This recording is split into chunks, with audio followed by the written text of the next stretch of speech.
कराची में थानों के लावारिस मोटरसाइकिलों का कब्रिस्तान, जिम्मेदार आखिर कौन है? थानों के बाहर नज़ारत में लाखों गाड़ियां और मोटरसाइकिलें लावारिस मौजूद हैं। गाड़ियां गल सड़कर ढांचों की शक्ल इख्तियार कर गई हैं, जबकि थानेदार शो कॉज नोटिस के खौफ से गाड़ियों के पैगामात वायरलेस पर पास नहीं करते। थानों के इंस्पेक्शन के दौरान भी आला हुक्काम खामोश ही रहे।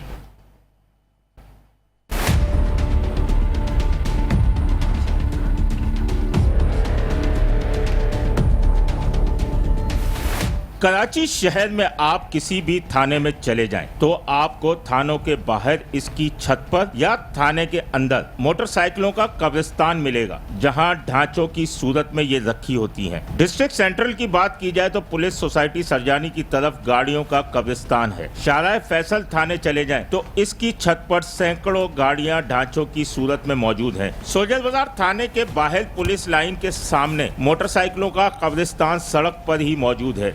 चाकीवाड़ा थाने में डिस्ट्रिक्ट सिटी की निजारत मौजूद है, जहां हजारों गाड़ियां गल सड़ रही हैं। उसूलन तो गाड़ियां बरामद होने के बाद 550 में सीज होती हैं, फिर अदालत में 523 की रिपोर्ट दी जाती है और अदालत से मालिक को ये गाड़ी मिल जाती है।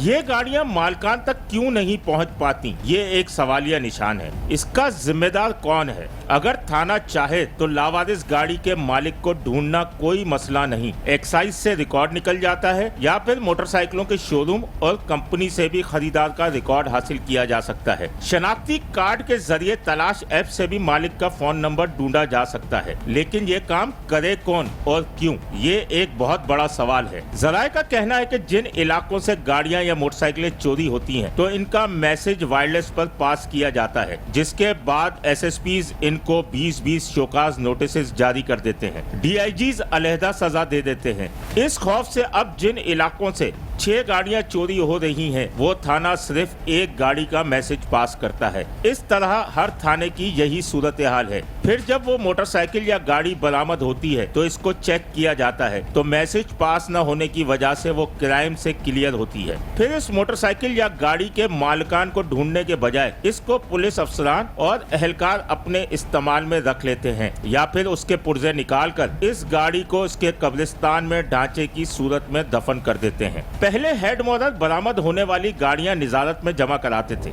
लेकिन वहां भी मुबैना तौर पर 500 रुपए फी मोटरसाइकिल वसूल किए जाते हैं। तो हेड मोहरों ने भी ये दर्द सर लेना ही छोड़ दिया, और अगर कोई अच्छी गाड़ी चलती हालत में हो तो हेड मोहर फौरी उसे निजारत में जमा कराते हैं, क्योंकि मुबैना तौर पर अमले की मिली भगत से उसे 20 से 25 हजार मिलते हैं। फिर वो गाड़ी निजारत का अमला अथॉरिटी लेटर बनाकर पुलिस और दीगर अफसरान को 1.5-2 लाख रुपए में दे देता है। शहर में ऐसी कई गाड़ियां आपको दौड़ती भी नजर आएंगी, लेकिन मालकान अपनी गाड़ी के लिए दर बदर भटकते रहते हैं। उसूलन तो गाड़ियां जो निजारत में होती हैं उनकी नीलामी की जाती है, लेकिन कई सालों से ये भी मुमकिन न हो सका है। उल्टा अजीज भट्टी थाने को चेक किया जाए तो निजारत से गाड़ियां चोरी के कई मुकदमात दर्ज हैं।